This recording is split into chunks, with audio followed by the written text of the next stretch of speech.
Hey everybody, welcome to Off the Shelf Board Game Reviews. This week we're looking at Deep State.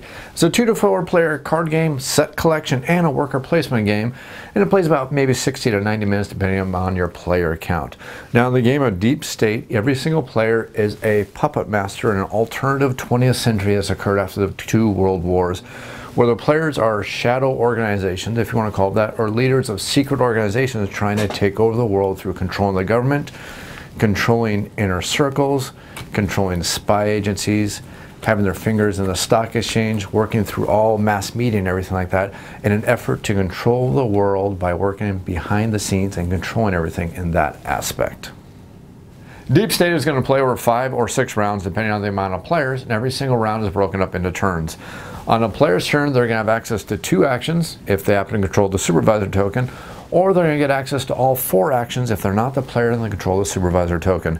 Now the actions you're going to be taking are going to be working towards getting you more influence, and influence is a victory point condition. Whoever has the most victory points in the game or the most influence is going to be the winner of the game. Now on a player's turn, they're going to send their agents out to work on projects, which are going to give them extra special abilities, extra powers, or if they work far enough on these projects, they're going to get extra victory points. They can also infiltrate all these different various organizations such as universities, ruling parties. They can work in puppet master strings on the mass media or anything like that to gain extra victory points and extra powers that allow them to work on these projects. Or they can work on covert operations by sending out their agents again to get victory points. Now players will be doing all this to gain all these cards, which are going to give them combinations which will allow them to get treaties. Treaties that will give them instant powers, treaties that are going to give them effects that will last throughout the game, or maybe even treaties that will give them extra bonus victory points at the end of the game. On top of this, players can also hire men of action, which will give them extra special powers, extra abilities, and extra interesting ways to play the game. Now the game is going to play out. Every single round is going to go until all of these cards on the center row have worked through. And once there's no more any cards left in the center row for players to infiltrate, players are going to get a chance to establish these treaties based on the cards they managed to get. And then we're going to start another round with more cards for the players to infiltrate.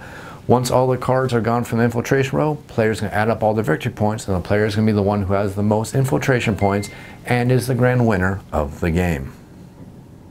Now what sets this game apart from other worker placement game and set collection games is, unlike most worker placement games, it's not a race to be the first person to go to a location. It's the race to have the most units to send to a location, because whoever sends the most there can bump off the other players to steer the locations. On top of that, you're going to have world wars that are going to change the way the mechanics of the game works, especially with these projects. It's going to change up your strategies. And of course, we also have the treaties that are going to give you extra special powers, change up your goals, change the way you're going to get victory points, and change the way you're going to interact with the other players. Now, if you want to learn how to play Deep State, you can watch my tutorial video where I'll go over a complete example of how to play the game. You can also watch my sample gameplay video where I'll take everything together and play a couple rounds with a 3-player game and show you exactly how the game plays. Or you can just bypass all that and watch my review for the game, where I give you my final thoughts and my opinions of the game of Deep State itself. Now if you have any comments or questions, you can always leave them down in the YouTube comments down below. I'll be sure to answer them as quick as I can. You can also feel free to email me at offtheshelfboardgamereviews. That's otsbgr@gmail.com. If you enjoyed this video and you enjoy this video series, click that like button, click that subscribe button, and as always, thanks for watching.